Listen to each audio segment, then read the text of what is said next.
దేవుని కార్యాలు మీ జీవితాల్లో మొదలు పెట్టబోతున్నాడు ప్రత్యేకంగా. ఆమేన్. నీ బ్రతుక్కి నీకు నువ్వు చీప్ అవ్వచ్చు, మీ ఇంటోళ్ళకు నువ్వు తేలిక అవ్వచ్చు, మీ బజారోళ్ళకి నువ్వు చీప్ అవ్వచ్చు, కానీ దేవునికి మాత్రం నువ్వు సీరియస్. ఈ విషయాలు అర్థమైన వ్యక్తి కలతలో బ్రతుకుతాడా, విశ్రాంతిలో బ్రతుకుతాడా? మీరు చెప్పండి. అవునా? రైట్. దేవుడు చెప్పిన విషయాలు, దేవుడు నడిపిస్తున్న నడిపింపులు నీకు బైబిల్ గ్రంథంలో అనేక రకాలుగా బయలుపరచబడ్డాయి. ఇక్కడ నుంచి జాగ్రత్తగా వినండి. ఇక ముగింపులోకి వస్తున్నా. ఇది కీలకమైన విషయం. దేవుడు మన జీవితంలో మనం చేసేటువంటి ప్రయాణంలో ప్రతి ఘట్టంలో దేవుడు జోక్యం చేసుకుంటాడు. నువ్వు నమ్మినా నమ్మకపోయినా ఇది నిజం. నీ బ్రతుక్కి నీకు నువ్వు చీప్ అవ్వచ్చు, మీ ఇంటోళ్ళకు నువ్వు తేలిక అవ్వచ్చు, మీ బజారోళ్ళకి నువ్వు చీప్ అవ్వచ్చు, కానీ దేవునికి మాత్రం నువ్వు సీరియస్. ఎంత సీరియస్ అంటే రోజు నువ్వు దువ్వే తల ఎన్ని వెంట్రుకలు కలిగి ఉందో లెక్కేసి కూర్చున్నాడు ఆయన. అంటే నువ్వు తేలిగ్గా చూసే జుట్టు దువ్వినప్పుడు జుట్టు ఎంతో రాలిపోతుంది, దాని గురించి నీకు చింత లేదు. చాలా తేలిగ్గా చూసే నీ జుట్టు విషయంలో కూడా దేవుడు శ్రద్ధ కలిగి ఉండి నీ తల వెంట్రుకలన్నీ లెక్కింపబడి ఉన్నవి అని రాయించాడు గ్రంథంలో. బ్రదర్, ఒక మాట, నీ తలలో ఉన్న వెంట్రుకలు ఇన్నిసార్లు దువ్వావు కదా, ఇప్పుడు లెక్కేసావా అని నిన్ను అడిగితే నీకు సౌండ్ ఉండేది, ఎందుకంటే లెక్కేయలేదు. అంత పని ఎవరు పెట్టుకోరు, అది పనికి మళ్ళీ పని నీ ఫీలింగ్. జుట్టు లెక్కేసుకుని అడుగు, ఒకటే రెండు ఎవరు లెక్కేసుకుని కూర్చుంటారా? అది పనికి మళ్ళీ పని కదా అది అని నువ్వు అంటే, నిజంగా నీకు నాకు అది పనికి మళ్ళీ పనే. కానీ నిన్ను నన్ను చేశాడే ఆయనకు అది చాలా సీరియస్. అంటే నిన్ను దేవుడు ఎంత తీవ్రంగా పరిగణించాడో ఫస్ట్ నీకు క్లారిటీ ఉండాలి.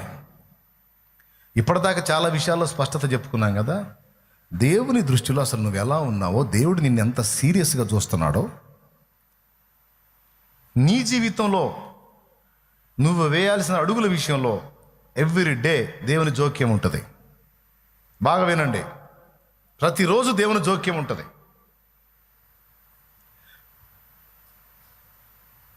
లేదు, కొన్ని కీలకమైన మలుపుల్లో, కొన్ని కీలకమైన ఘట్టాల్లోనైనా సరే దేవుడు ఎంటర్ అవుతాడు. కొన్ని చూసి చూడనట్టు వదిలేస్తాడు. బ్రదర్, ఇప్పుడు చెప్పేది మిస్ అయితే నష్టపోతాడు, జాగ్రత్త వినండి. కొన్ని చూసి చూడనట్టు వదిలేసిన కొన్ని కీలకమైన మలుపుల్లో మాత్రం ఖచ్చితంగా ఎంటర్ అవుతాడు దేవుడు. ఎందుకంటే నిన్ను ప్రేమించి నీకు ఆయన మీద ప్రేమ ఉన్నా లేకపోయినా నువ్వంటే ఆయనకి పిచ్చి ప్రేమ, నువ్వంటే ఆయనకి పిచ్చ ఇష్టం. ఎంత ఇష్టపడితే నిన్ను నిర్మించుకున్నాడు, ఎంత ఇష్టపడితే నీ కోసం ప్రాణం పెట్టాడు. నువ్వు మంచోడు అని కాదు, నువ్వు చెడిపోయిన స్థితిలో ఉండగానే నిన్ను పిచ్చిగా ప్రేమించాడు ఆయన. మనం ఇంకా పాపులమై ఉండగానే క్రీస్తు యేసు మన కోసం చనిపోయెను. అది దేవుని ప్రేమ. ఇంతగా ప్రేమించేవాడు నీ జీవితంలో ఎదురయ్యే కొన్ని కీలకమైన మలుపుల్లో ఖచ్చితంగా ఇన్వాల్వ్ అవుతాడు, స్టెప్ తీసుకుంటాడు. కొన్ని విషయాలు నీతో మాట్లాడతాడు, కొన్ని నీకు బయలుపరుస్తాడు, కొన్నిటిని చెయ్యమని నీకు చెప్తాడు, కొన్నిటిని వదిలేయమని మాట్లాడతాడు. అలా నీకు దేవుని వాక్కు కీలకమైన మలుపుల్లో కావచ్చు, అనుదినం కావచ్చు, దేవుని వాక్కు నీకు దొరికేటట్లుగా దేవుడు సౌకర్యం ఏర్పాటు చేశాడు. దాదాపు 12 నుంచి 14 రకాలుగా, 12 నుంచి 14 రకాలుగా ఆయన వాక్కు ఏదో ఒక రూపేణ నీకు దక్కేటట్టు, నీకు అందేటట్టు, దాన్ని బట్టి నువ్వు జాగ్రత్త పడేటట్టు దేవుడు నీతో అనుదినము మాట్లాడటానికి ఇష్టపడ్డాడు.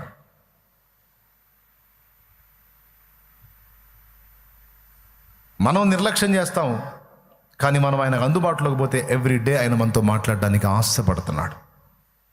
ఆయన స్టేటస్ వేరు, ఆయన స్థాయి వేరు, మన స్థాయి వేరు. అయినా సరే అందరికంటే అన్నిటికంటే మనల్ని ఎక్కువ ప్రేమించి మనకు దగ్గరయ్యి మనతో స్నేహానికి, సహవాసానికి, మనతో మాట్లాడడానికి, మనతో వ్యవహరించడానికి దేవుడు చాలా ప్రీతిగా ఉన్నాడు, చాలా ఇష్టంగా ఉన్నాడు. ఇది వాస్తవం.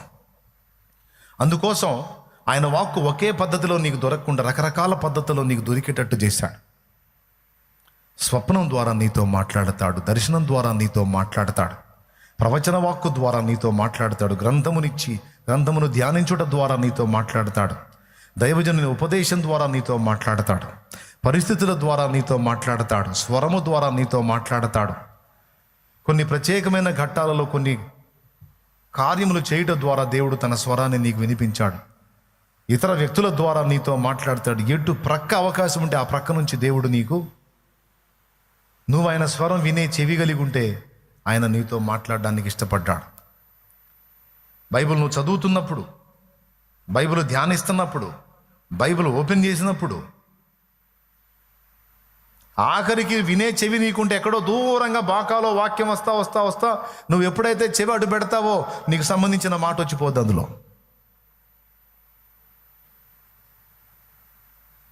వినే చెవి నీకుంటే ఎక్కడో దూరంగా వినబడే బాకాలోంచి కూడా దేవుని స్వరం నీకు వినబడిద్ది దైవజనుడి వాక్కుతో.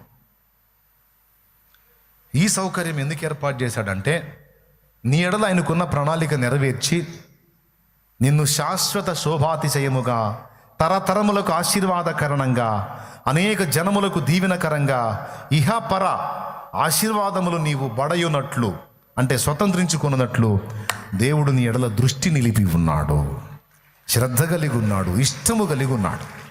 ఇది వాస్తవం. అయితే దరిద్రం ఏందో చెప్పనా? దేవుడు ఇంత మక్కువ కలిగి, ఇంత ఇష్టం కలిగి, ఇంత శ్రద్ధ కలిగి నీకు అందుబాటులోకి వచ్చి నానా విధములుగా నీతో మాట్లాడి నిన్ను ఒక పొజిషన్లో నిలపడానికి ఆయన కోరుకుంటే, దరిద్రం ఏంటంటే ఆయన స్వరమును, ఆయన వాక్కును నిర్లక్ష్యం చేయటం. ఇది మానవ తప్పిదం. ఇప్పటిదాకా పునాది చెప్పాను నేను. అసలు ఇన్ని ఎందుకు జరుగుతున్నాయి అన్నీ చెప్పేశాను. ఇప్పుడు మన వైఫల్యం చెప్తున్నాను నేను, మన బుద్ధిహీనత. దేవుడు అనుకున్నాయని మన ఎడల జరిగించడానికి ఆశపడ్డాడు, జీవితంలోకి ఎంటర్ అయ్యాడు. ఆయనే అన్ని కలిపి రప్పిస్తున్నాడు, జరిగిస్తున్నాడు. అయితే కొన్ని మనం చేతులారా చేసుకునే బుద్ధిహీనమైన పనుల వల్ల దేవుడు మన ద్వారా మనలో జరిగించాలనుకున్న కార్యాలకు అవి అడ్డంకులుగా మనమే తెచ్చి పెట్టుకుంటామని మీరు ఎప్పుడైనా ఆలోచించారా? విశ్రాంతిలో ఉండు, సమస్తం దేవుడే చూసుకుంటున్నాడు, సమస్తం దేవుడే నెరవేరుస్తున్నాడు. అయితే ఎప్పుడు అంటే ఆయన చెప్పిన వాటిని బ్యాలెన్స్ చేసుకొని అప్పుడు విశ్రాంతిలో ఉండు. నువ్వు ఒక్కటే చూసుకో, నాన్న చెప్పినట్టు నేను జాగ్రత్త పడుతున్నానా, నాన్న చెప్పిన పద్ధతిలో, చెప్పిన చిత్తములో నేను ఉన్నానా, దాన్ని దాటి వెళ్తే దెబ్బతింటా. అందులో నేను ప్రయాణం చేసినంత వరకు, ఆ చిత్తములో నేను ఉన్నంత వరకు ఇక నేను హాయిగా తరరే అనుకోవచ్చు. నువ్వు కూడా అనుకోవచ్చు. అది దాటి వెళ్తే నువ్వు ఇబ్బంది పడతావు. కానీ ఏం చేద్దాం, మనలో ఉన్న మూర్ఖత, దుష్ట స్వభావం శరీరంలో ఉంది కదా, అది చేస్తుంది. ఈరోజు దాన్ని గురించి మీ దృష్టికి తేవాలని నేను ప్రేరేపించబడ్డాను పరిశుద్ధాత్మ ద్వారా. దేవునికి మహిమ కలుగును గాక. మీకు ఎగ్జాంపుల్గా ఒక పర్సన్ చూపిస్తాను బైబిల్లో. సౌలు. ఇశ్రాయేలీయులు మాకు రాజు కావాలని కోరుకున్నప్పుడు, వినండిగా, ఒకసారి పక్కన వాళ్ళు చూడండి, చిన్నగా వెళ్తుంటారు, పక్కన వాళ్ళు చూడండి, చేతులు కలపండి, వందనాలు చెప్పండి. రైట్, ఇప్పుడు నాకు వెళ్ళి చూడండి. ఇశ్రాయేలీయులు మాకు రాజు కావాలన్నప్పుడు దేవుడు సమూయేలు ద్వారా సౌలుని ఎంపిక చేస్తాడు. సౌలుని, ఈ సౌలు అనేవాడు ఇశ్రాయేలీయులకు రాజు అవుతాడు, మొదటి రాజు. ఇతని విషయంలో కూడా దేవుడు భలే జోక్యం చేసుకుంటాడు, చాలా కార్యాలు చేస్తాడు. దేవుడు చేసి ఓ పొజిషన్ తెస్తాడు. ఇతన్ని తెచ్చి జాగ్రత్తగా, నా ప్రజలు లేని నాయనా, నీకు గైడెన్స్ ఇవ్వడానికి నా ప్రవక్తను ఏర్పాటు చేశా, నాయకుడిని ఏర్పాటు చేశా, సమూయేలుని. నా వాక్కు డైరెక్ట్గా నీకు అందదు, ఆయన వైపు నుంచి అందుతుంది. ఓకే, నా వాక్కు, నా చిత్తము నీకు తెలియటానికి, ఇదిగో నిన్ను సిద్ధపరిచి అభిషేకించినప్పుడు ఎవరిని వాడుకున్నానో, ఇక కంటిన్యూగా నువ్వు చేయాల్సినటువంటి ప్రయాణంలో కీలకమైన ఘట్టాల్లో ఆయన వైపు నుంచి నీకు గైడెన్స్ అందుతుంది. హెచ్చరిక దొరుకుతుంది, సలహా దొరుకుతుంది, ఆలోచన దొరుకుతుంది. అది అందుకొని నువ్వు ప్రయాణం చేయి. అది దేవుని మాట. ఆరంభం బాగుంది, ఆరంభం సూపరం. ప్రతిదానికి ఆయనే దైవజనుడా నేను తగిన వాడిని కాదు, యోగ్యత లేదు అని సామానులో దాక్కున్నాడు. పోయి ఉండటానికి ఇశ్రాయేలు అందరి మీద అడుగెత్తున్నాడు. అంటే ఇశ్రాయేలు 6 అడుగులైతే సౌలు అనేవాడు 7 అడుగులు ఉన్నాడు. టేప్ పెట్టుకోవాలి, ఇంచుమించు 7 అడుగుల హైట్ సౌలు. 6 అడుగులే ఎత్తు అనుకుంటే 7 అందరికాడికి నిలబడ్డాడని జనంలో ఎత్తు కనపడతాడు, అడుగు కనపడతాడు. అడుగు ఎత్తున్నోడు అందరికంటే పోయి సామానులో దాక్కున్నాడు, నేను తగను అని. బా ఎంత దీనత్వం. సమూయేలు పట్టుకొస్తాడు. దేవుడు కోరుకున్నాడు, రారా నాయన నువ్వు ఇశ్రాయేలుని ఏలాలి, నువ్వు రాజువి అని అందరి ముందు ఆయన ప్రతిష్ఠ చేసి అభిషేకించి రాజ్యాంగ రచన కూడా చేసి పరిపాలన విధానాన్ని రాసి అప్పచెప్పి ఈ పద్ధతిలో నువ్వు వెళ్ళాలి నాన్న అని చెప్పాడు. ఎవరు? సమూయేలు. సమూయేలుకి ఎవరు చెప్పారు? పెద్దగా. అసలు ఆయన ఏమనుకున్నాడంటే, పెద్ద ఆయన పైన ఇశ్రాయేలు జనాంగం మీద శాశ్వత కాలము ఇతని వంశమునే రాజులుగా నియమిద్దాము అనుకున్నాడు. అది ఉద్దేశం. నాకేం తెలుసు, దేవుడే చెప్పాడు. పర్మనెంట్గా నిన్ను రాజుని చేసేద్దాం, తర్వాత నీ బిడ్డని, తర్వాత వాడి బిడ్డని, తర్వాత వాడి బిడ్డని, అట్లా టోటల్గా ఇశ్రాయేల్ జనాంగం మొత్తానికి నీ వంశమునే రాజులుగా ఫిక్స్ చేశాననేది దేవుని ఆలోచన. దేవుడు ఏమనుకున్నాడో, దేవుని ఉద్దేశం ఏంటో, దేవుని ఆలోచన ఏంటో పసిగట్టలా, గుర్తించలా, పట్టించుకోవాలా. ఆ స్టార్టింగ్లో ఏం లోబడ్డాడు. ఇక తర్వాత ఆ నడిపింపుని నిర్లక్ష్యం చేశాడు. దట్ ఈజ్ దరిద్రం. దేవునికి స్తోత్రం. దేన్ని నిర్లక్ష్యం చేశాడు? ఆ నడిపింపుని నిర్లక్ష్యం చేశాడు. ఎటువైపు నుంచి దైవ వాక్కు దొరుకుతుందో, ఏ వాక్కును బట్టి రాజయ్యాడో, ఏ వాక్కును బట్టి ప్రజలు నేలేవాడయ్యాడో, ఏ వాక్కును బట్టి ప్రజలు అతన్ని గౌరవించారో ఆ వాక్కును నిర్లక్ష్యం చేశాడు. ఆయనకి ఇవ్వవలసినటువంటి గౌరవాన్ని ఇవ్వకుండా తన హృదయములో అతన్ని తృణీకరించాడు. ఇతని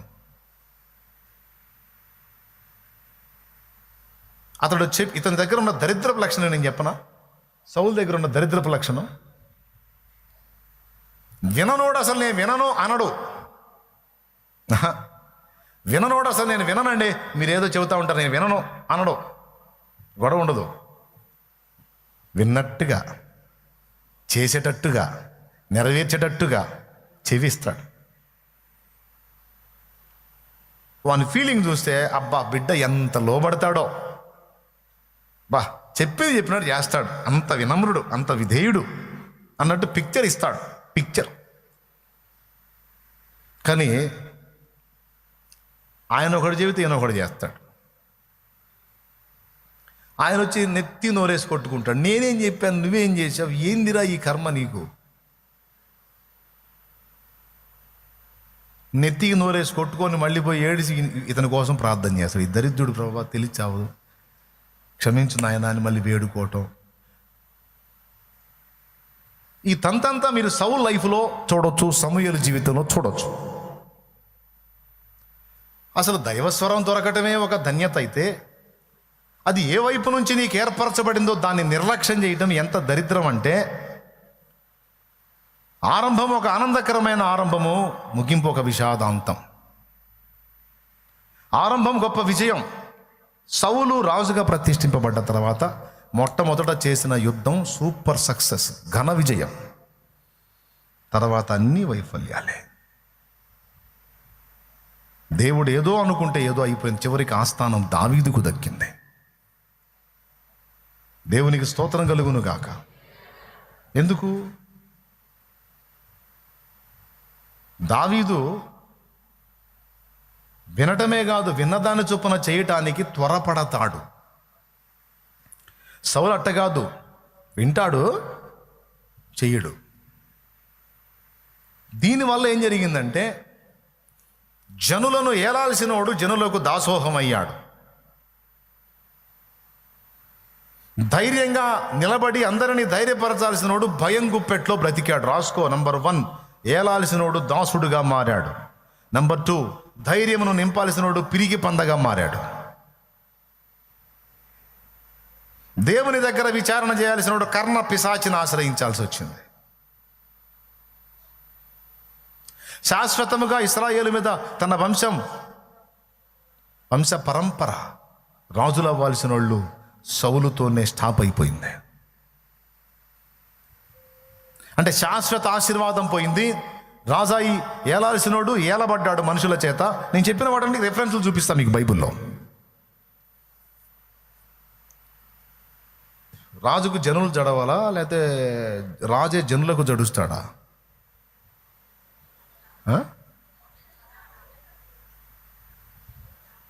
దైవ వాక్కును తిరస్కరించి దేవుని వాక్కును తృణీకరించి నేర్చుకోవటం మానేసి ఆయన చెప్పేది ఏంది? ఆయన చెప్పాడు, అప్పుడేదో అయిపోయింది, రాజుగా ప్రతిష్ఠ చేశాడు, ఇంకేంది నాకు తెలియదు ఏంది ఏం చేయాలో అని సమూయేలు రాకముందు ఈయన సొంతంగా బలివ్వటం మొదలుపెట్టాడు. 1, 2, అమాలేకులను హతము చెయ్యని ఆజ్ఞ ఇస్తే జనాలు కోరుకున్నారని క్రొవ్విన వాటిని, శపితమైన వాటిలో క్రొవ్విన వాటిని తెచ్చుకున్నాడు. ఏందిరా ఈ పని అని ఆయనకి అద్దిస్తే ఆయన గొంగళి దుప్పటి, ప్రవక్త మీద ఉండే దుప్పటి పట్టుకొని లాగితే పర్రమని చినిగింది. ఎంత రెక్లెస్, ఎంత తృణీకార భావం! ఇవన్నీ సౌలు జీవితంలో జరిగిన. ఇంటికి పోయి ధ్యానించండి. ఏ వాక్కును బట్టి కృప పొందావో ఆ వాక్కును తృణీకరించుట ద్వారా కృప పోగొట్టుకొని ఏదో అవ్వాల్సినోడివి ఏదో అయ్యావు. ఏనుగు అయిద్దిరా అంటే పీనుగు అయినట్టు అయింది బతుకు. స్తోత్రం. బ్రదర్స్ లైన్లో ఉన్నారా? ఎంతమంది లైన్లో ఉన్నారు? 2 చేతులు చెప్పండి స్తోత్రం. వాక్కును తృణీకరించి భ్రష్టు పట్టిన వాడు ఒకడైతే, వాక్కును గౌరవించి గయ్యుకొని ధన్యుడైన వాడు రెండోవాడు దావీదు. ఇప్పుడు దావీదు అని పేరు పెట్టుకుంటున్నారు కొంతమంది, కానీ దావీదుకున్న విధేయత వెళ్ళకలేదు. కొంతమంది దావీదులు ఉన్నారు. ఇక్కడ కూర్చున్న వాళ్ళు కూడా దావీదులు ఉంటారు. దావీదని పేరు పొందగానే సరికాదు నాన్న, నేను బాప్తీసం ఇచ్చి దావీదని పేరు పెడతాను. దావీదని పేరు ఉంటే సరికాదు నాన్న. దావీదు లైఫ్ ఉండాలి, దావీదు విధేయత ఉండాలి.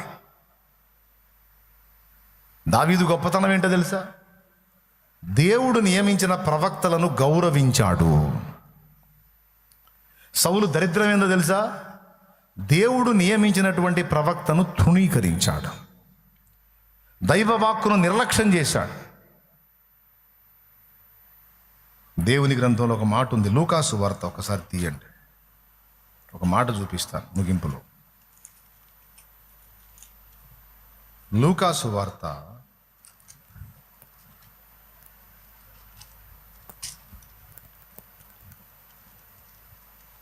12వ అధ్యాయము 47వ వచనం చూడండి. ఆయన తన యజమానుని చిత్తమెరిగియుండి సిద్ధపడక అతని చిత్తము చొప్పున జరిగింపగా ఉండు దాసునికి అనేకమైన దెబ్బలు తగులును. అండర్లైన్ చేసుకోండి అమ్మా, మీకైనా నాకైనా. తన యజమానుని చిత్తం ఎరిగి ఉండి సిద్ధపడక అతని చిత్తము చొప్పున జరిగింపక ఉండు దాసునికి అనేకమైన దెబ్బలు తగులును. మనకు తగిలే దెబ్బలు అనుభవాల కోసం మాత్రమే కాదు, దుష్టత్వాన్ని దుళ్ళగొట్టడానికి అని చెప్పే కదా. ఆ దుష్టత్వం ఏంటంటే చిత్తమును తిరస్కరించుట, తృణీకరించుట. ఇట్లాంటి పైత్యం పోవాలనుకో దెబ్బలు తప్ప. సౌలు దరిద్రం అయితే ఒక పక్క పచ్చడి కింద తంతన్నా సరే సిగ్గురాల. దావీదుకైతే ఒక్కటే దెబ్బ లైన్లోకి వచ్చాడు. దావీదు లైఫ్ని అబ్జర్వ్ చేయండి మీరు. ఒక్కటే దెబ్బ లైన్లోకి వచ్చాడు. సౌలుని దారి పొడుగుతా దన్నినా సరే లోబడలా. దేవుడు కృపనివ్వటం, మళ్ళా ఛాన్స్ ఇవ్వటం, తృణీకరించటం. చివరికి ఏ గతి పట్టాడంటే తన కత్తి మీద తనే పడి ప్రాణం వదిలే పరిస్థితికి వచ్చాడు. అంటే తనను తాను చంపుకునే పరిస్థితి. ఆ ఓటమి భరించలేక. ఏదైనా దైవజనులు, విశ్వాసులు సేవకులు, పరిచారకులు అందరూ. దావీదులు ఉన్నారా మీలో? దావీదు లాంటి విధేయత ఉందో లేదో పరిశీలించుకోండి. పేరుకు దావీదుగా ఉండి లోపల సౌలు ఉండకూడదు. సౌలు ఉంటే దండాలు పెట్టుకుంటే బతకాల్సి వచ్చింది లోపల. వెలుపట దావీదే, లోపట కూడా దావీదు ఉంటే దావీదు ఎక్కడ కూడా ప్రజలకు దాసోహమైనట్టు లేదు, కానీ ప్రజలందరినీ చేతపట్టి దేవునికి దాసుల్ని చేశాడు. అంత పొదుపుగా కొట్టాల్సిన అవసరమే లేదులే. చాలా జాగ్రత్తగా, చాలా పొదుపుగా కొట్టారు.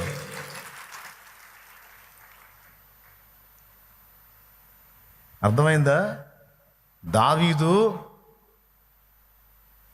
జనాలకు దాసత్వం చేయలా, జనాలను ఎలి జనాల మొత్తాన్ని పట్టుకొని దేవునికి లోబరిచి తన తరము వారికి దేవుని సంకల్పం చొప్పున సేవ చేసి నిద్రించాడు. అది దావీదు.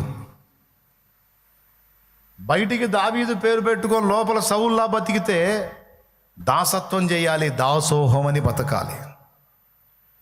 సంతానానికి వచ్చే దీవెన కూడా పోయిద్ది.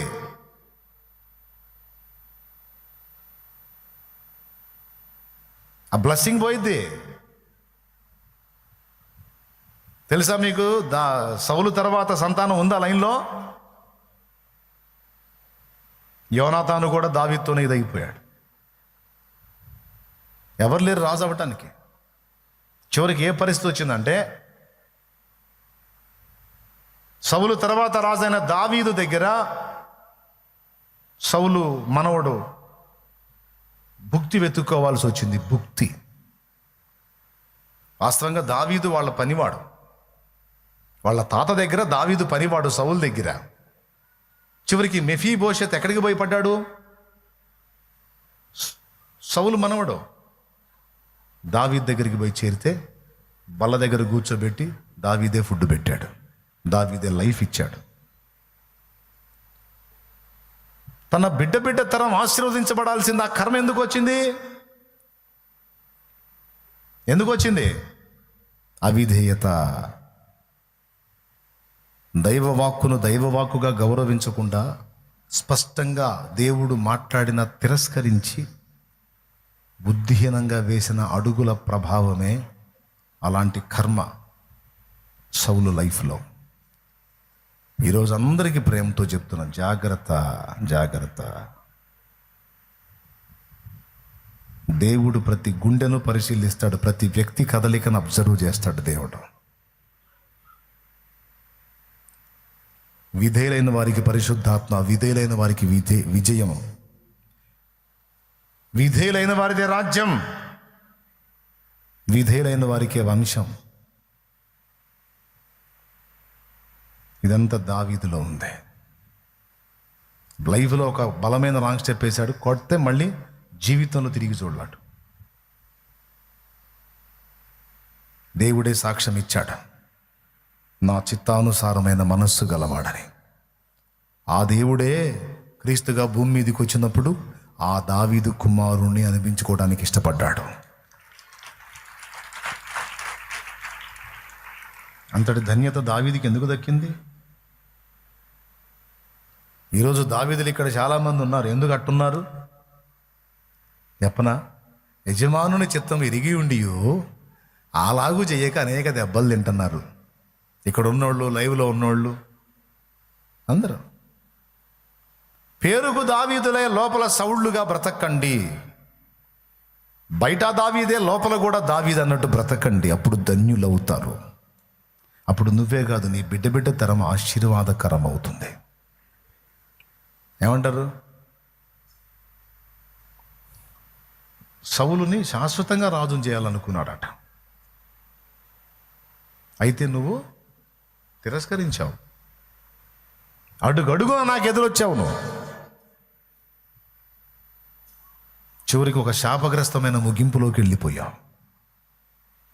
చివరికి తలగొట్టి డెడ్ బాడీని ఒక దగ్గర పడేసి తలను తీసుకెళ్ళి శత్రువు కోట గుమ్మాన్ని కట్టుకున్నాడు. శవమును వేలాడదీశాడు, తలకాయను వేలాడదీశాడు.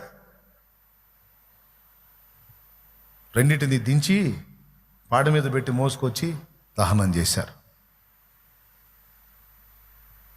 కానీ దావీదు గురించి ఏముందో తెలుసా? దేవుని సంకల్పము చొప్పున తన తరము వారికి సేవ చేసి నిద్రించి తన పితరులతో కూడా పాతి పెట్టబడిను. ఇప్పటికీ దావీదు సమాధి అడ్రస్ ఉంది, కానీ సౌలుది. ఎందుకు ఈ విషయాలు మాట్లాడుతున్నానంటే ఒక్కటే పాయింట్, ఒక్కటే అందరికీ ఇక ముగింపు. ఇక బైబిల్ కూడా మూసేస్తున్నా. స్తోత్రం చెప్పండి, 2 చేతులు ఎత్తి. నిజంగా చెప్పండి. సూటిగా సుత్తి లేకుండా డైరెక్ట్ పాయింట్కి వచ్చి మాట్లాడా. ఒక్కటే మిస్టేక్. దేవుని చిత్తం ఏంటో దేవుడు స్పష్టంగా తెలియజేస్తున్నా దానికి లోబడకుండా దైవ చిత్తమును తృణీకరించి అడుగులు వేయటం దెబ్బలకు కారణం, దరిద్రానికి కారణం, శాపగ్రస్తమైన అనుభవాలకు కారణం, దుఃఖానికి కారణం, ఓటమికి కారణం, వైఫల్యానికి కారణం, దాసత్వానికి కారణం, సంతానం యొక్క ఆశీర్వాదం కూడా బ్రేక్ అవ్వడానికి కారణం. ఎంతమందికి అర్థమైంది? అలా వద్దు. ఇప్పుడు చెప్పినవన్నీ రివర్స్ అవ్వాలి. వైఫల్యం వద్దు, విజయం కావాలి. దాసత్వం వద్దు, పాలనా దక్షత కావాలి. వంశక్షయం కాదు, వంశం వర్ధిల్లాలి అంటావా?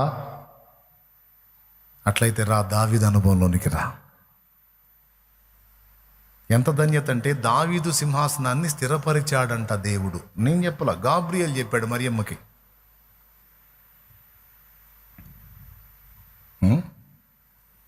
నేను పురుషుని ఎరుగునదానని ఇది ఎలాగో జరుగును అన్నది గాబ్రియల్తో.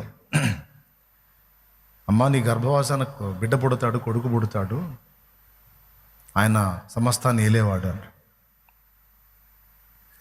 ఇది ఎలా జరిగిందంటే ఆయన చెబుతాడు, పరిశుద్ధ ఆత్మ నిన్ను ఎన్నుకున్నది, సర్వోన్నతుని శక్తి నిన్ను కమ్ముకున్నది.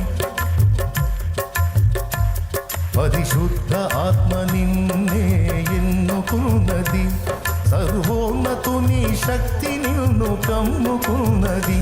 ఆది అంతములు లేనివాడు నీ తనయుడు, దావీదు గద్దెనెక్కు రాజేంద్రుడు, నీ గర్భాన పుట్టబోవు దేవదేవుడు, యుగ యుగాలు భువిని గాచు ఆది దేవుడు. శుభం శుభం శుభం.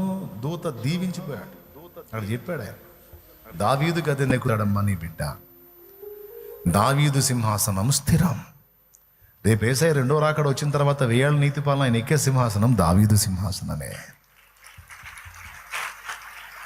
దావీదు ఏ గోత్రం వాడండి? యూదా. స్తోత్రం స్తోత్రం చెప్పండి ఒకసారి అందరూ. దావీదు ఏ గోత్రానికి చెందినోడు? యూదా గోత్రానికి చెందినోడు. ఇప్పుడు అక్కడ ఉన్న ఇశ్రాయేలీయుల్ని ఇశ్రాయేలీలు అంటున్నారా, యూదులు అంటున్నారా? అదేంది? దానెటు పోయాడు, బెన్యామీను ఎటు పోయాడు, ఎఫ్రాయిము, మనష్షే అర్ధగోత్రాలు ఎటు పోయినాయి, రూబేన్ ఎటు పోయాడు, షిమ్యోను ఎటు పోయాడు, ఇస్సాకారు ఎటు పోయాడు, జబూలును ఎటు పోయాడు, నఫ్తాలి ఎటు పోయాడు, గాదు ఎటు పోయాడు? ఏయి ఈ గోత్రాల పేర్లు వెయ్యి. వీళ్ళందరూ కలిసి ఇశ్రాయేలీలు, కానీ అందరినీ కట్టకట్టి యూదులు అంటున్నారు ఏంది? అన్ని గోత్రాలు మరుగైపోయి యూదా గోత్రం హైలైట్ అయింది.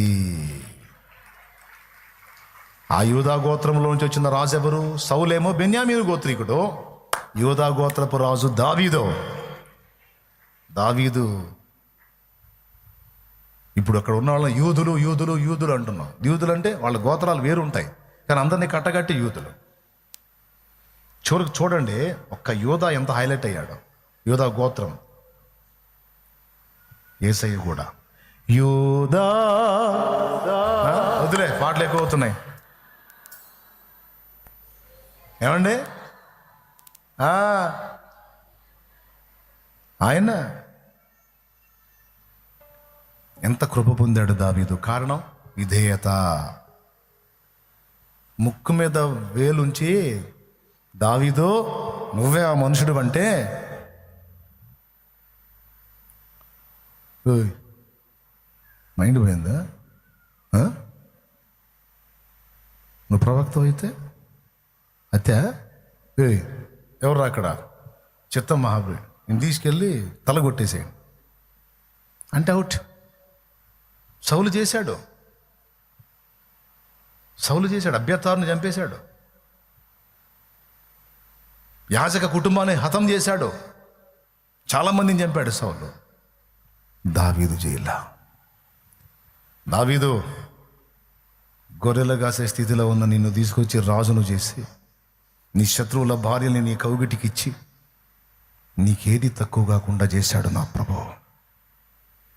ఇన్ని ఎరిగి, ఇన్ని తెలిసి, ఇన్ని అనుభవించి ఒక నిరపరాధి రక్తాన్ని చిందిస్తావా? నీ పొరుగు వాని భార్యను వాన్ని హతం చేసి స్వాధీనం చేసుకుంటావా?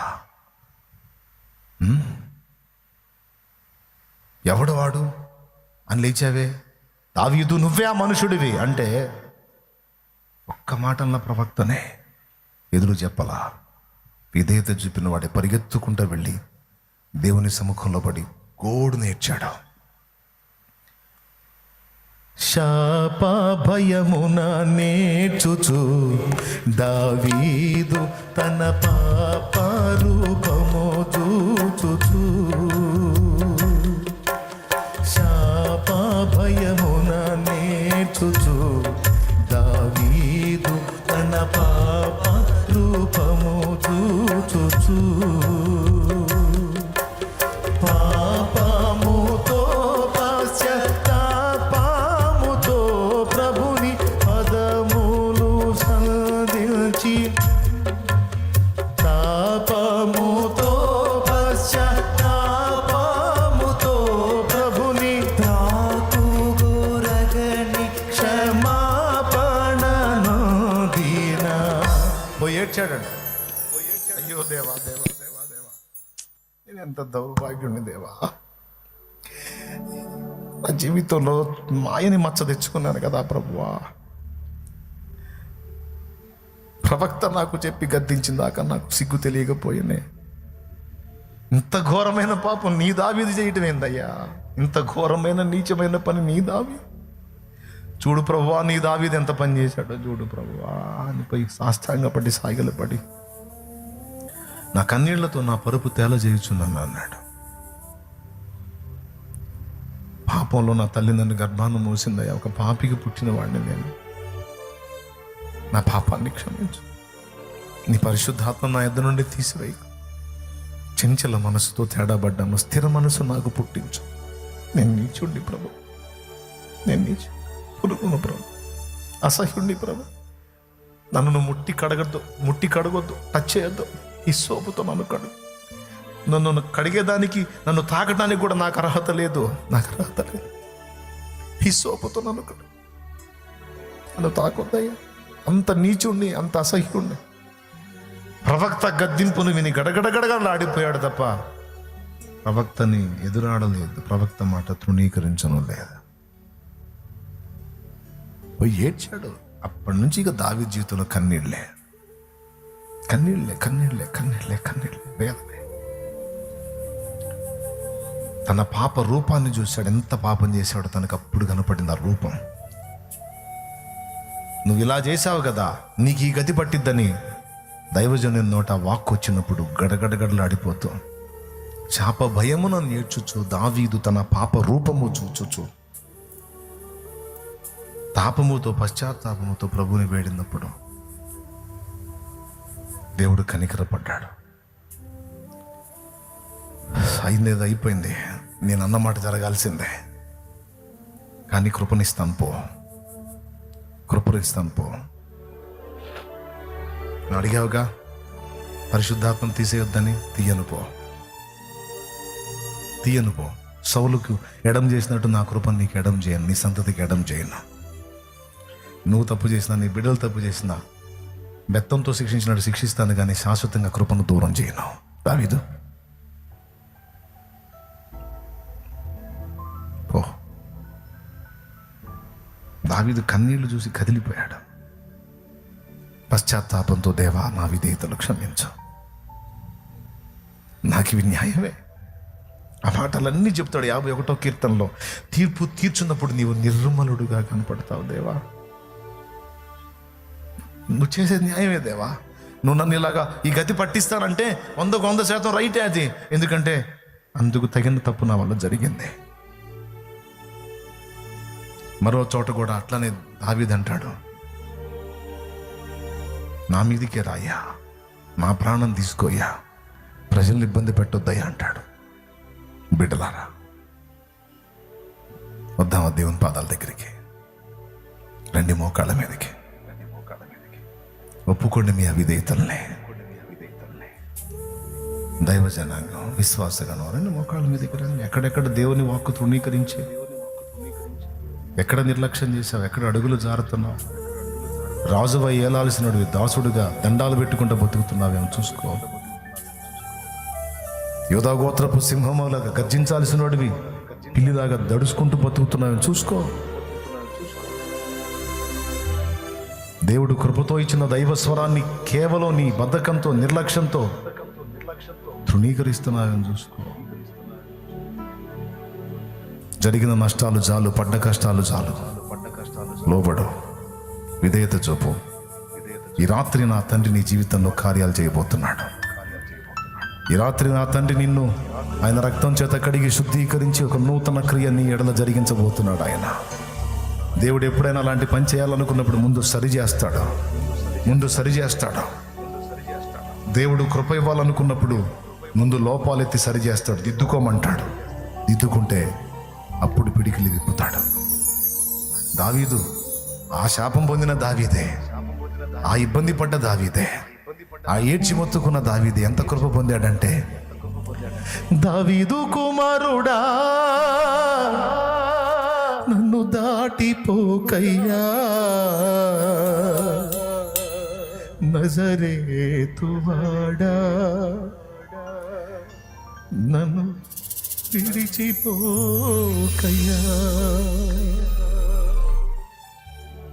దావీదు కుమారుణ్ణి నేనని చెప్పుకున్నాడు, ఇష్టపడ్డాడు. ఎందుకు తెలుసు? దావీదు గొప్పతనం ఏంటంటే ఒప్పుకోవటం, పశ్చాత్తాపడటం, దిద్దుకోవటం, సరి చేసుకోవటం, మళ్ళా బ్యాలెన్స్ అవటం, దేవుని చిత్తాన్ని గుర్తించి అడుగులేయటం, దేవుని సంకల్పం ఏదో తెలుసుకొని ఆ సంకల్ప ప్రకారం తన తరమ వారికి సేవ చేయడానికి తను అప్పగించుకోవటం. ఈ రాత్రి నీ జన్మ వెనక దేవునికి ఉన్న ఉద్దేశం, ప్రణాళిక ఏంటి? దేవుడు నీ జీవితంలో ఏ కార్యం చేయడానికి సంకల్పించాడు? దేవుడు నీతో ఏం మాట్లాడాడు, నువ్వేం చేస్తున్నావు? దేవుడు ఏం చేయమని నీతో మాట్లాడాడు, నువ్వేం చేస్తున్నావు? నీ ఆలోచనలు, నీ క్రియలు, నీ తలంపులు, నీ ప్రవర్తన. నీకు బుద్ధి చెప్పుచున్న వారిని తృణీకరిస్తున్నావా? అది సౌలు అనుభవం.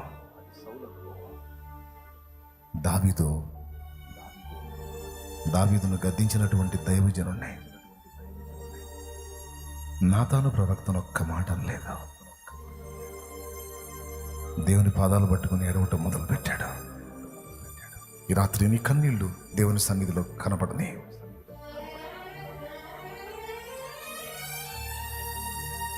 నీ కన్నీళ్లు దేవుని సన్నిధిలో కనబడని. ఒప్పుకో, నీ అవిధేయతలు ఒప్పుకో. దావీదు లేచాడు, దేవా నువ్వు ఏం చేసిన న్యాయం ఉంటుంది, దేవా నువ్వు ఏం చేసిన న్యాయం ఉంటుంది, నువ్వు న్యాయం చేయవు. తీర్పు తీరిస్తే నిర్మలుడు, ఏ కల్మషం ఉండదు. కానీ నేనేంది ప్రభు ఇలా చేశాను? నా మధ్య ఎందుకు ఇంత పాడైపోయింది? నేనెందుకు ఇంత నీచానికి దిగసారాను? నేనేనా ప్రభు ఈ పని చేసింది? అయ్యో నేనెందుకు ఇంత బలహీనపడ్డాను ప్రభు? నేనెందుకు ఇంత అవిధేయుడయ్యాను ప్రభు? నేనెందుకు ఇంత అసహ్యుడయ్యాను ప్రభు? నా బ్రతుకులో మాయని మచ్చ తెచ్చుకున్నాను ప్రభు. నన్ను క్షమించు ప్రభు, నన్ను క్షమించు ప్రభు అని దేవుని కాళ్ళు పట్టుకొని ఏడ్చా. నీ ఆత్మను తీసేయొద్దు ప్రభు, నా యొద్ద నుండి నీ పరిశుద్ధ ఆత్మను తీసేయొద్దు ప్రభు. రక్తాపరాధం తెచ్చుకున్నానయ్యా, నిరపరాధ రక్తమును చిందించి నేను దుర్మార్గుణ్ణి అనిపించుకున్నాను ప్రభా. అయ్యో దేవా అని ఏడ్చాడు. ఈ రాత్రి నీ వల్ల జరిగిన అపరాధాలు దేవుని ముందు ఒప్పుకొని, ఎక్కడెక్కడ దైవ వాక్కు తృణీకరించి ఈ గతి పట్టావో, ఈ దెబ్బలు తింటున్నావో ఒప్పుకో. ఈ రాత్రి నన్ను నీ రక్తంతో కడగమని కన్నీరు గార్చు. నా విధేయతలను క్షమించి దిద్దుకుంటాను ప్రభువా అని దేవుణ్ణి వేడుకో. వేడుకో వేడుకో వేడుకో. ఇది నీకు మంచి టైం, దేవుడిచ్చిన టైం. మనస్ఫూర్తిగా ప్రార్థన చేసుకో. దేవుడు నీ జీవితంలో కార్యం చేయబోతున్నాడు. ఎన్నాళ్ళు కదలని కార్యం ఇప్పుడు జరగబోతుంది. ఎన్నాళ్ళు ఎదురు చూసిన కార్యం ఇప్పుడు జరగబోతుంది. కన్నీరు గార్చు. ఎలుగెత్తి దేవా నీకు స్తోత్రము. నాతో మాట్లాడినందుకు నీకు స్తోత్రము. జీవితాన్ని, బ్రతుకు రహస్యాన్ని నాకు బట్టబయలు చేసినందుకు నీకు స్తోత్రము అంటూ కన్నీరు విడు నాయన, కన్నీరు విడు. దేవుని పదాలు పట్టుకో.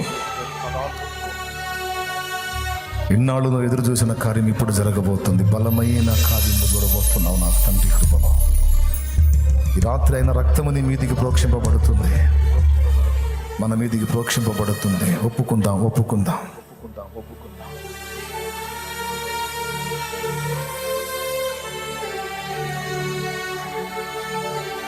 గుండెలోని వేదన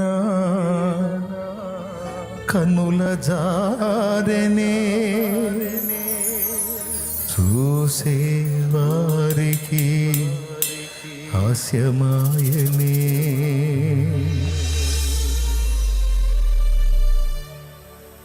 దేవా, నా బ్రతుకు ఇలా అయిపోయింది నవ్వుల పాలు. అందులో నా హస్తం ఉంది, నా విధేయత ఉంది. నన్ను మన్నించాలి తండ్రి తమరు, నన్ను క్షమించాలి తండ్రి. నన్ను ముట్టి నన్ను తాకి కడిగేదానికి నాకు అర్హత లేదు. అసహ్యురాలిని ప్రభు. హిస్సోపుతో నన్ను కడుగు, హిమము కంటే తెల్లగా నీ రక్తముతో. నాడు దావీదు హిస్సోపు అన్నాడు, నేనైతే నీ రక్తమును ఆశ్రయిస్తున్నా. నా శరీరము, లోకము నన్ను కాటేసింది ప్రభు. గుండెలోని వేదన కనుల జారెనే, చూసే వారికి హాస్యమాయనే. కన్నీళ్లకు కరగని లోకం కాటేసెనే, కన్నీళ్లకు కరగని లోకం కాటేసెనే. కష్టాల కడలిలో నన్ను ముంచివేసెనే, కష్టాల కడలిలో నన్ను ముంచివేసెనే. ఓ యేసయ్యా, నీవే ఆధారం. ఓ మెస్సయ్యా, నీవే ఆశ్రయం. ఓ యేసయ్యా,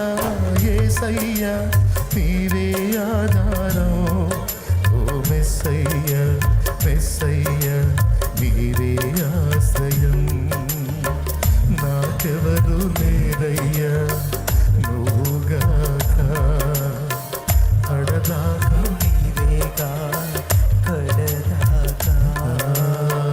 నాకెవరు లేరయ్యా నువ్వుగాక, నా తోడు నువ్వేగా కడదాకా. ఓ యేసయ్యా, నీవే ఆధారం. ఓ మెస్సయ్యా,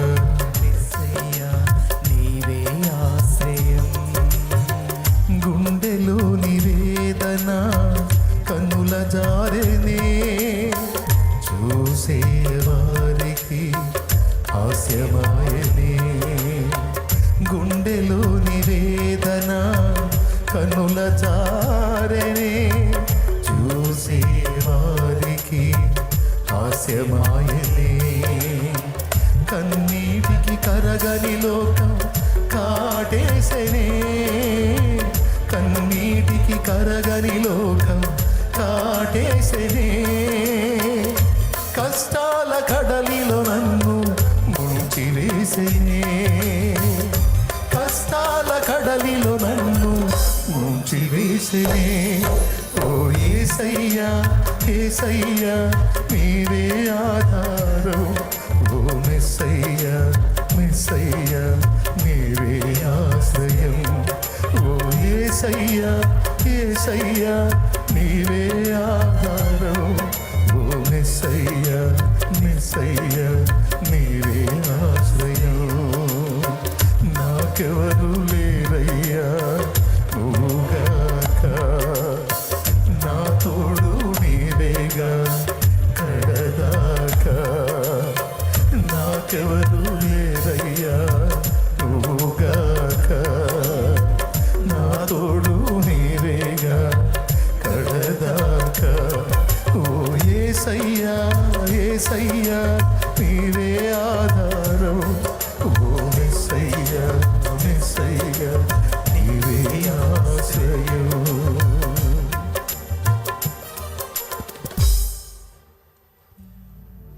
అడుగు, నన్ను ఈ రాత్రి దర్శించమని అడుగు,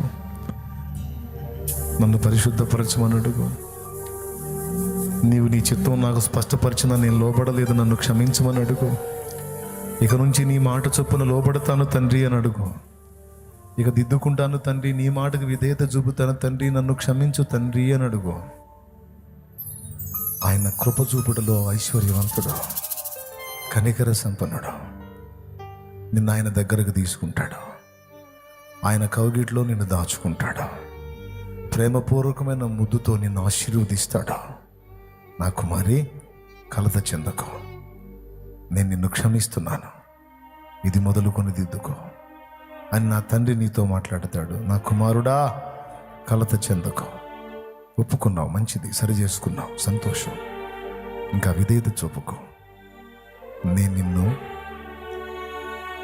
ఉన్నత స్థలముల మీద ఉంచాలనుకుంటున్నాను, నిన్ను శాశ్వత శోభాతిశయముగాను తరతరములకు సంతోష కారణంగా చేయాలని కోరిక కలిగి ఉన్నాను. నా కుమారుడా, నా కుమారుడా, నా కుమారుడా. యాకోబు, నేను పిలిచిన ఇశ్రాయేలు, భూమి యొక్క దిగంతములు దాని కొనల నుండి నేను పిలుచుకొనినవాడా, భయపడకు, నేను నీకు సహాయం చేసేదను. నూర్పిడి మ్రానుగానే నిన్ను చేస్తాను, దేశం యొక్క ఉన్నత స్థలముల మీదకి నేను నిన్ను ఎక్కిస్తాను. నిన్ను ఆశీర్వదించు, ఇది మొదలుకొని నేను మిమ్మల్ని ఆశీర్వదింతును. నీవు తలగా ఉండువు, తోకగా ఉండవు. నీవు ఇంట వెలుపట ఆశీర్వాదమునందుదువు. అనేక జనములకు ఆశీర్వాద కారణముగానే నిన్ను చేసేదను. నీవు నా నామమును ఒప్పుకొంటివి గనుక నేను నిన్ను అంగీకరించి ఉన్నాను.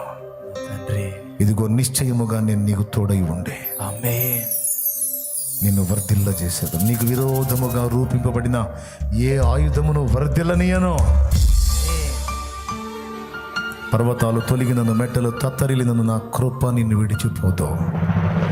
ఇదిగో నీ నివాస స్థలములను విశాలపరుస్తున్నాను, నీ తెరలను, గుడారపు తెరలను వ్యాపింపజేస్తున్నాను. కుడి ఎడమలకు నలు దిక్కులకు నీవు విస్తరించదవు, విస్తరించదవు, విస్తరించదవు, వ్యాపించదవు, వ్యాపించదవు. నలు దిశలకు నీవు వ్యాపించదవు, వ్యాపించదవు. బాధపడకు, నీ వైధవ్యపు నిందను మరచెదవు. సిగ్గుపడనక్కరలేదు, లజ్జపడనక్కరలేదు. నిన్ను సృష్టించిన నేనే నీకు సమస్తమై ఉన్నాను, భర్తనై ఉన్నాను, నాయకుడై ఉన్నాను, యజమానైన రాజునై ఉన్నాను.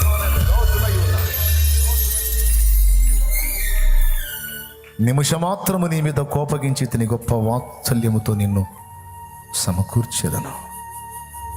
ప్రయాసపడి గాలివాన చేత కొట్టబడి ఆదరణ లేక ఉన్నదానా, ప్రయాసపడి గాలివాన చేత కొట్టబడి ఆదరణ లేక ఉన్నదానా, నీలాంజనములతో నేను నిన్ను కట్టుదను, నీ గుమ్మములను, నీ ప్రాకారములను కట్టుదను. నిన్ను సమకూరుస్తాను. సంసారి పిల్లల కంటే విడవబడిన దాని పిల్లలు విస్తారమగుదురు.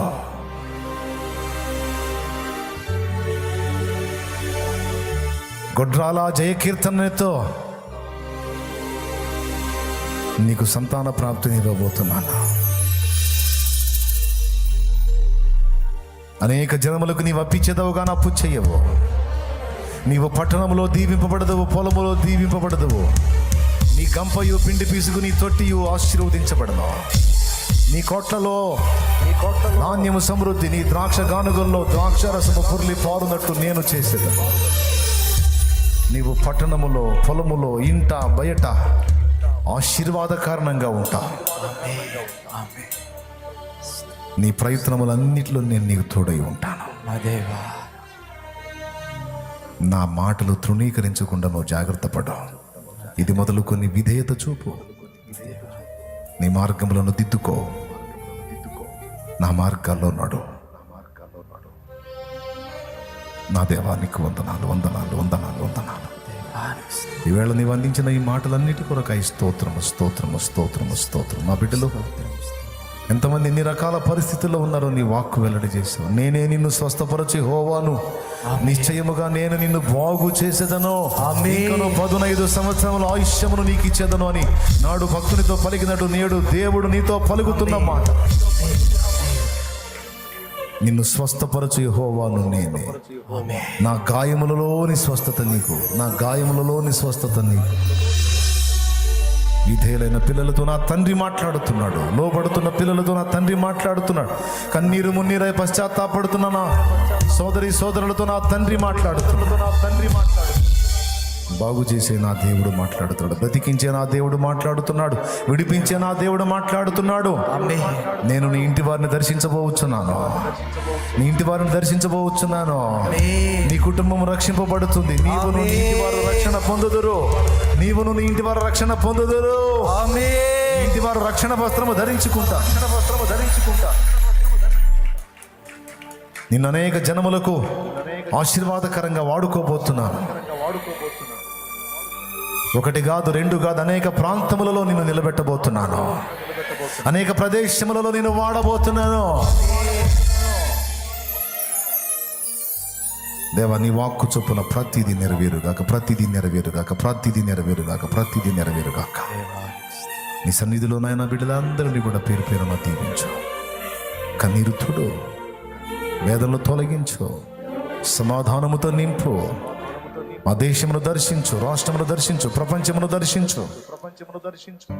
త్రాగుడు, వ్యభిచారము, జోదము, దొంగతనం, నరహత్య, మాంత్రిక విద్య, వ్యర్థారాధన, మత ఉన్మాదం, ఘోరమైన పాపాలు, ఆత్మహత్యలు, రకరకాలుగా నశించిపోతున్న ఆత్మలను దర్శించు, దర్శించు, రక్షించు. మా దేశమును స్వస్థపరచు. ప్రపంచవ్యాప్తంగా చెదరి ఉన్న క్రైస్తవ సంఘమంతటిని ఆశీర్వదించు. అన్యజనులను రక్షించు నా ప్రభు. సార్వత్రిక సంఘములో సిద్ధాంత అయోమయం, గందరగోళం, దుర్బోధ తొలగించి సత్యమును స్థాపించు. క్రైస్తవ్యం మీదికి లేచి పడగలెత్తి బుసలు కొడుతున్న దుష్ట శక్తులు యేసు నామములో అణిగిపోవునుగాక, అవి అణచివేయబడునుగాక. నీ ప్రజల నిమిత్తము, ప్రజల క్షేమము నిమిత్తము యుద్ధోన్మాదాన్ని అణచివేయి ప్రభు. సమాధానమును పంపు నాయనా. నీకు వందనాలు, స్తోత్రాలు. ఈ రాత్రి ఇక్కడ చేరిన బిడ్డలందరి మీదికి నీ హస్తము రాని. ఎవరు ఏ ప్రాబ్లంలో ఉన్నారో అన్ని ఎరిగిన దేవుడు నువ్వు. గొప్ప సమాధానమే. నీ పిడికిలి విప్పి నీ బిడ్డలకు ఆహారం ఇవ్వు. అద్భుతాలు చెయ్యి. దిద్దుకుంటారు ప్రభు, దిద్దుకున్నారు ప్రభు, సరి చేసుకున్నారు. నీ బిడ్డల ఆత్మీయ జీవితం తిరిగి కట్టు. నీ కృతజ్ఞతలు చెల్లిస్తూ యేసు నామములో ప్రార్థించి నేను మహిమపరచుకుంటున్నాం తండ్రి. ఆమేన్.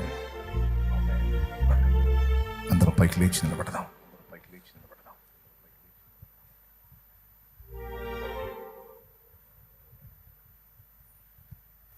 అందరం పైకి లేచి నిలబడదాం.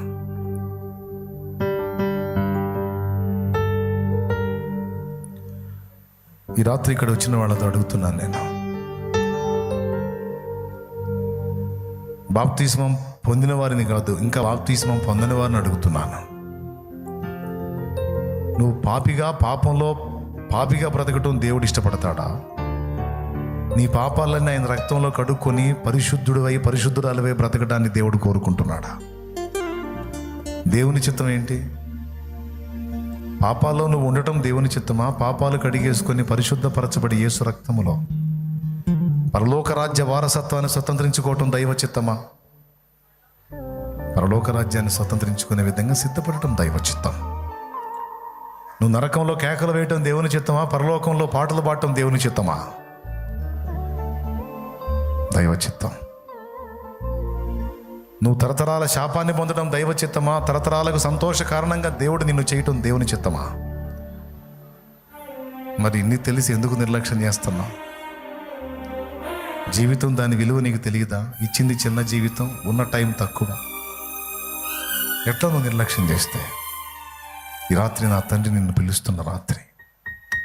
ఇకనైనా నీ జీవితాన్ని నా ప్రభు చేతికి అప్పగిస్తే ఒక ఆశీర్వాదకరమైన మలుపు, ఒక అద్భుతమైన మలుపు నీ జీవితంలో నువ్వు చూస్తావు. అన్నా, నేను సిద్ధపడే వచ్చాను, నువ్వు బాప్తీసం ఇవ్వడానికి సిద్ధమైతే నేను తీసుకోవడానికి సిద్ధమన్నా అన్నోళ్ళు చేతులెత్తండి. అలాగ వచ్చేసేయండి అమ్మా. సిద్ధపడిన వాళ్ళు అలాగ ముందుకు వచ్చేసేయండి అన్న. దేవుడు నిన్ను దాటిపోకముందే, దేవుడు నీకు ఇచ్చిన టైం దాటిపోకముందే దేవుని పాదాలు పట్టుకో. అన్న, ఈ రాత్రి నేను రక్షణకు సిద్ధపడ్డాను అన్నోళ్ళు త్వరగా వచ్చేసేయండి. ఎవరు? స్త్రీలు ఇటు పక్క నుంచి వచ్చేయండి, పురుషులు ఇటు పక్క నుంచి వచ్చేయండి. ఇటువైపు నుంచి వెళ్ళొచ్చు, లేదు డైరెక్ట్గా నీళ్ళ దగ్గరికి వెళ్ళినా పర్వాలా. డైరెక్ట్గా నీళ్ళ దగ్గరికి వెళ్ళొచ్చు. ఇక్కడ కనబడాల్సిన అవసరం ఏం లేదు. సిద్ధపడిన వాళ్ళు ఎవరైనా ఉంటే వెళ్ళిపోండి నీళ్ళ దగ్గరికి. బాప్తీసం ఇచ్చి వెళ్ళిపోతాను. నేను మీ అందరి కోసం ప్రార్థన చేశాను, ఫైనల్ బ్లెస్సింగ్ ఇచ్చేస్తాను. వెళ్ళి చాయ్ ఇస్తారు, తాగి కాసేపు ప్రార్థనలో గడిపి అప్పుడు విశ్రాంతి తీసుకోండి. భయపడకండి, మీరు ఎదుర్కొంటున్న ప్రతికూలతలు ఉండవు. మళ్ళా ఆల్ నైట్ కల్లా సాక్ష్యం వస్తుంది. దేవుడు అలాంటి కార్యాలు జరిగిస్తాడు.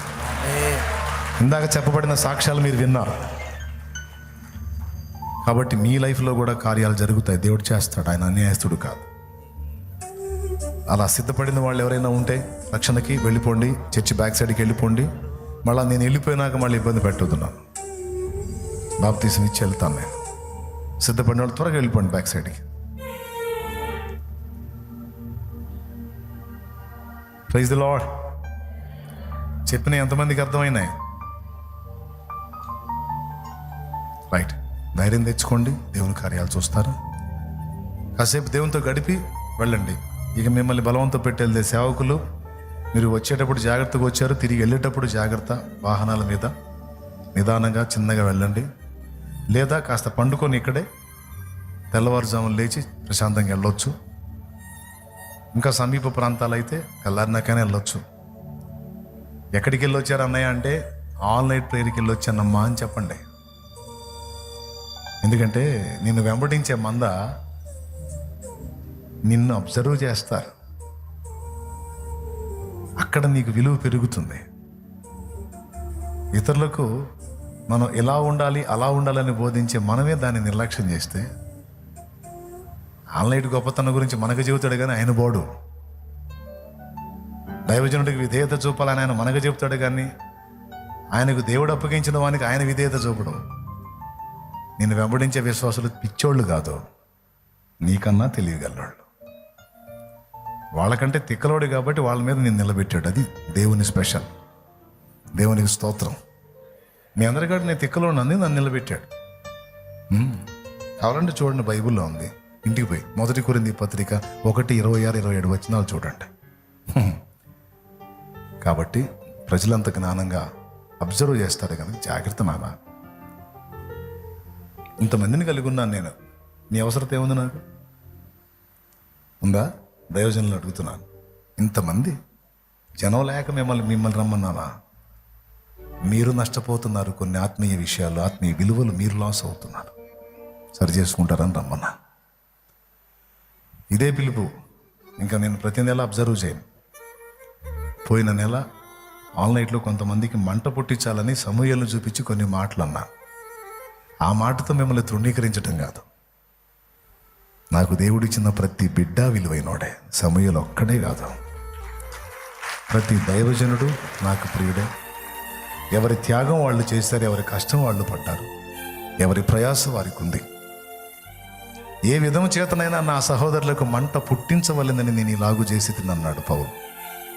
అలాగా కొంచెం కఠినంగా మాట్లాడితే నన్న తెలుసుకొని బ్యాలెన్స్ అవుతారు, బ్లెస్సింగ్ పొందుతారు. నేను చెప్తున్నా, ఈ ఆల్ నైట్లో ఈరోజు మీరు గడిపిన ఈ బ్లెస్సింగ్ అనేది ఈ నెల మొత్తం మీరు చూస్తారు, అన్ని విధాలా చూస్తారు. అంత పవర్ఫుల్. ఆల్ నైట్ ప్రేయర్ అంటే చిన్నది కాదు. ఫాస్టింగ్ ప్రేయర్ ఒకటి, ఆల్ నైట్ ప్రేయర్ ఒకటి, త్యాగంతో కూడినవి. వాటిని తక్కువ అంచనా వేయకూడదు. ఎందుకంటే లోకాన్ని చూడండి, వేసవికాలం ఆదమర్చి నిద్రపోతున్నారు, ప్రాణం శ్వాసపోయి. కానీ అలాంటి కండిషన్లో కూడా నిద్ర మానుకుని నువ్వు కూర్చున్నప్పుడు మనకు కళ్ళిచ్చినోడు చూడకుండా ఉంటాడా?